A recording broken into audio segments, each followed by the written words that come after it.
LJP में चाचा और भतीजे की लड़ाई जारी है। आज दिल्ली में चिराग गुट ने राष्ट्रीय कार्यकारिणी की बैठक की। बैठक में चिराग गुट ने दावा किया कि कार्यकारिणी में 90% लोग हमारे साथ हैं। और बैठक के बाद चिराग पासवान ने न्यूज 24 से एक्सक्लूसिव बातचीत की। चिराग पासवान ने कहा कि चाचा पशुपति पारस के खिलाफ पूरी मजबूती से वो लड़ाई लड़ेंगे। साथ ही चिराग ने यह भी कहा कि वो 5 जुलाई से हाजीपुर से आशीर्वाद यात्रा की शुरुआत करेंगे। देश की सियासत में आज की तारीख में सबसे चर्चित चेहरे हैं चिराग पासवान। इस वक्त हमारे साथ मौजूद हैं। चिराग, आज आपने वो बैठक बुलाई कार्यकारिणी की जो शायद आपको न बुलाना पड़ता तो ज़्यादा बेहतर होता। नहीं, बिल्कुल ज़्यादा बेहतर होता अगर ऐसी परिस्थितियां नहीं आती। पर वही है, कभी कभी परिस्थितियां ऐसी बन जाती हैं। जब मैंने चुनाव लड़ा तो उस वक्त मैंने कभी कल्पना नहीं की थी कि मेरे पिताजी का निधन उस दौरान हो जाएगा। पर वो भी एक परिस्थिति थी और उसमें भी सबके आशीर्वाद से, सबके सहयोग से उस दौर को भी निकाला, चुनाव लड़ा, अच्छे से लड़ा, मजबूती से लड़ा, जनता का अपार समर्थन, प्रेम मिला।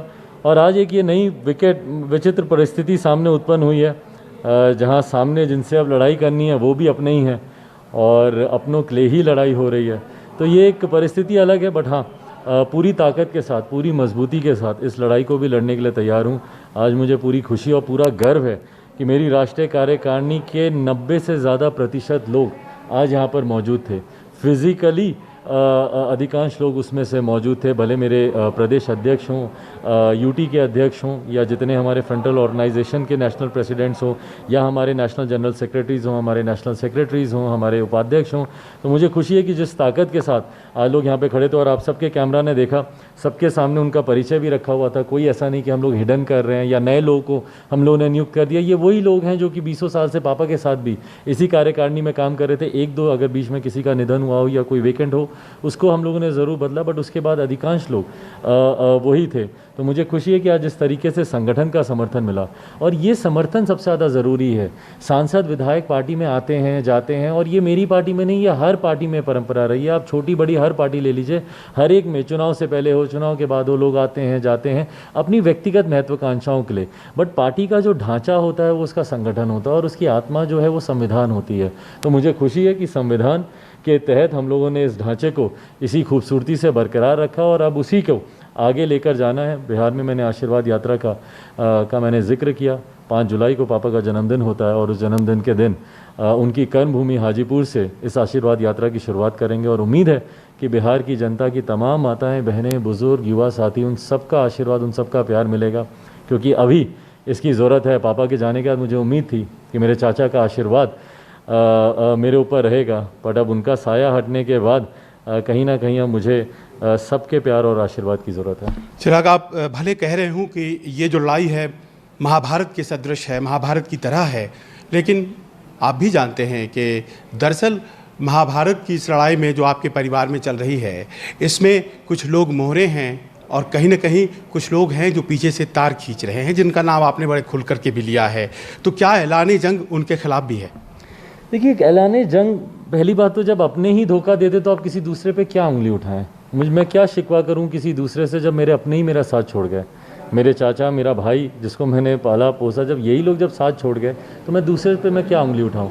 तो बिल्कुल जब आप रणभूमि में होते हैं तो सामने अब जो भी हो, लड़ाई सबके साथ है, बट हाँ, ये विश्वास है कि लड़ाई मैं जीतूंगा ज़रूर। और आखिर में ये भी बहुत ज़रूरी है समझना कि पशुपति पारस की कंस्टिट्यूएंसी हाजीपुर, उसको आपने चुना है और उस लड़ाई के लिए आपने चुना है जो आप शुरू करने जा रहे हैं, चाहे वो नीतीश कुमार के खिलाफ हो, चाहे कुछ। क्या इसमें एक चुनौती देने वाली बात है? नहीं, बिल्कुल नहीं। देखिए, मैंने अपने पिता की कर्मभूमि को चुना है, जहाँ पे जिसकी वजह से पिताजी की पहचान हुई और जहाँ की पहचान पिताजी की वजह से थी। 2-2 बार वो वहाँ से Guinness book of world record में उन्होंने, पिताजी ने अपना नाम दर्ज कराया। तो मैंने पिताजी की कर्मभूमि को चुना है, किसी को चुनौती देने के लिए या उसके लिए नहीं। मेरा उत्तरदायित्व बनता है कि मेरे पिता के जाने के बाद एक बेटे की तरह, बच्चे की तरह पिताजी ने अपने क्षेत्रवासियों का उन्होंने ध्यान रखा।